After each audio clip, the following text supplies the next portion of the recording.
Celebrating 60 years of excellence, the Ivy League continues to gain national attention in the classroom and on the playing field.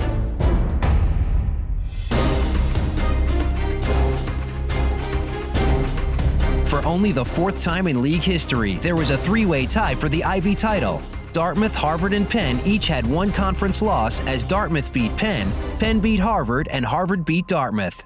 Collectively, the three teams had a 7-2 non-conference record, outscoring their opponents 332 to 147.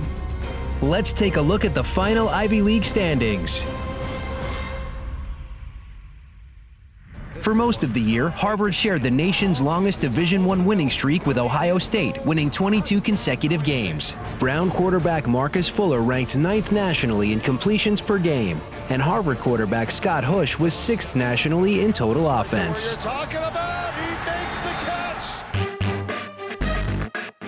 catch. Penn got off to a slow start. After nearly a month of football, the Quakers were just 1-3.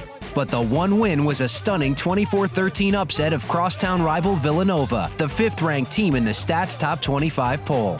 It was the first time in school history Penn beat a top 5 team on the road, and only the third time ever they beat a team ranked in the top 5. The season turned in October, starting with a 42-7 win over Columbia, but was defined in November during a thrilling 2-week period. Riding a 3-game Ivy win streak, Penn fell 10 points behind Princeton at home, but fought back to tie the score at 20. But with 4 seconds to play in regulation, Princeton lined up for the game-winning field goal. It never happened. Blocked! Donald Panciello blocked the kick, and the game went into overtime. In OT, Alec Torgerson hit Eric Fiore for an 11-yard touchdown and a 26-23 win. Harvard entered the game with Penn riding a 22-game win streak and 16 consecutive Ivy League victories. A win over Penn would clinch a share of the Ivy title. In front of 10,000 fans in a windswept Harvard Stadium on Senior Day, Penn quickly quieted the crowd. First-team All-Ivy quarterback Alec Torgerson's 68-yard pitch and catch to Justin Watson put the Quakers up 21-6 in the first quarter. But Harvard fought back with razzle-dazzle to score 19 straight points. Justice Shelton Mosley with a 28-yard pass to Anthony Ferkser, and Harvard led at halftime 25-21. But it would be the last time Harvard scored. Penn put the game away when Justin Watson took an end-around and raced 79 yards down the right sideline, giving Penn a 35-25 win. Watson, a unanimous All-Ivy first-team wide receiver, totaled 249 all-purpose yards. 1 week later, Penn beat Cornell to finish the season with a 6-game winning streak and their 17th Ivy title.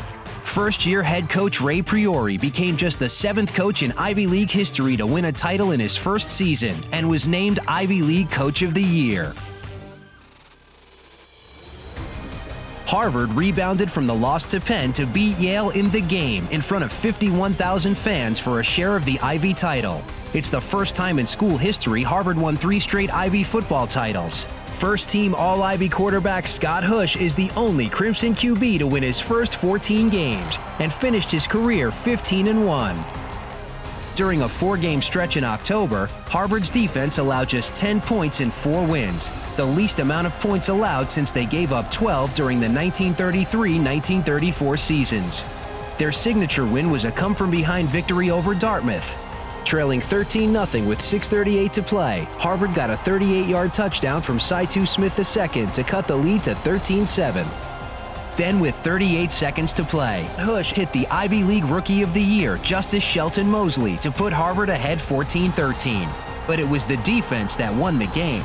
On the final play of the game, Stone Hart blocked a potential game-winning field goal, and Harvard won the game 14-13. The Crimson finished the season 9-1. 14-13, what a comeback here. With 17 Ivy League football titles, no school had won more than Dartmouth, and Big Green got out to a red-hot start in pursuit of number 18. Dartmouth won their first 6 games, scoring 30 or more points, when senior quarterback Dalen Williams became Dartmouth's all-time leader in total passing yards and yards in a single game, surpassing former NFL quarterback Jay Fiedler. Williams also became the first Dartmouth quarterback to throw for 300 yards in 3 straight games. The second-team All-Ivy quarterback's signature game was a near-perfect performance versus Penn. He completed 23 of 25 passes, a 92% completion rate, for 336 yards and 4 touchdowns. But the biggest stat was the score.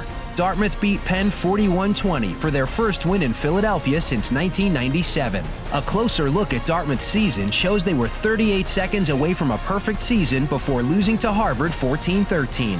They finished the year 9-1 to gain their 18th Ivy League title. One word can best describe the start of Yale's season: thrilling. They scored back-to-back come-from-behind victories over Colgate and Cornell, then beat Lehigh in Week 3 in record fashion. Sophomore Deshaun Salter broke a school single-game rushing record with 233 yards and 2 touchdowns in a 27-12 win. And congratulations to another running back, Yale legend Dick Jauron, who was inducted into the College Football Hall of Fame. In 1972, he was voted Ivy League Player of the Year. Jauron is the 109th Ivy League player to be inducted into the College Hall of Fame. Brown got off to an 0-2 start in September, but was near perfect in October. 4 straight wins, including back-to-back Ivy victories over Princeton and Cornell. Junior return man Alexander Jetty returned the opening kickoff versus Princeton 99 yards, the longest return by a Brown player in 110 years. Brown finished the season 5-5 and in the top half of the Ivy for the 8th time in 9 years. Sophomore defensive back Will Quigley was named COSIDA second-team academic All-American. Patience and perseverance, the hallmark of Princeton's head coach Bob Surace. With a 5-5 record, the class of 2016 will be the first graduating class without a single losing season since the class of 1995. The Tigers won 18 of their last 29 after starting 2-22 under Surace. 5, touchdown Princeton! The Ivy welcomed Al Bagnoli back to the sidelines, taking over the Columbia Lions. Under his direction, Columbia ended a prolonged losing streak and built a defense that was ranked 2nd overall in the Ivy League. Won their first Ivy League game since 2013 and has the program moving in the right direction. And he will take it for a touchdown.